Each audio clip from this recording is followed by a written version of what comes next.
আমার বৌমা কেমন আছে? আই এম সরি আপা, আপনার বৌমাকে আমরা বাঁচাতে পারি। আমার লিখতে নাই। তোমাদের মধ্যে সমস্যা কার বলো তো, তোমার নাকি সাইমনের? বাচ্চা হলে তো দেখতেই পারবে, আমরা বলবো। যার হয় তার 9তেই হয়, যার হয় না তার 90তেও হয় না। আপনার তো আমাকে নিয়ে খুব দুশ্চিন্তা।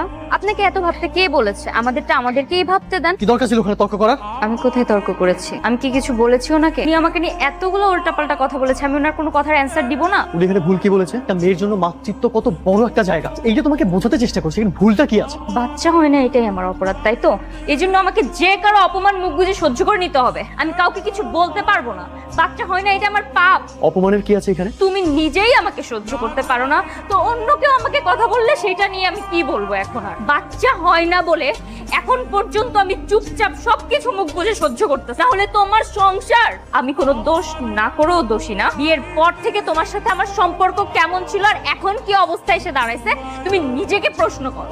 অথচ সন্তান তো আল্লাহর দান। আল্লাহ যদি সন্তান কাউকে না দেয় তাহলে মানুষ কি করতে পারে? না না, মানুষ কি করবে? সব তো আমার কপালের দোষ না, আমার কপাল খারাপ। আজকে ভাবির মতো আমার একটা বাচ্চা থাকে। এই 5 বছরে বাবার একটা আমি শুনতে পারতাম। কি শুরু করেছিস আবার তোরা? আমি কি শুরু করেছি মা? যে শুরু করেছে তাকে জিজ্ঞেস করো। মুখে মুখে তর্ক করতে পারে, আর কিচ্ছু পারে না। কই যাচ্ছি? যেদিকে ইচ্ছে সেদিকে যাচ্ছে।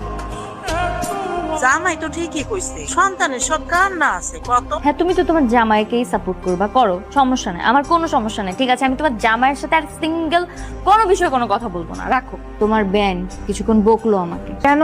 কেন আবার? তোমার ছেলের সাথে তর্ক করে আমি ঠিক করি নাই, আমি যেন আর কখনো এরকম ব্যবহার না করি, এই জন্য বকলো। আর দূর, তর্ক করবি না কেন? বেশি বেশি করে তর্ক করবি। ও আমার ছেলে হলে হবে কি? আজ তো বাদো, নাহলে তোর মতো লক্ষ্মী বউর সাথে কেউ তর্ক করে, ঝগড়া করে? তুমি একটা কাজ করো, সাইমনকে আবার বিয়ে দিয়ে দাও।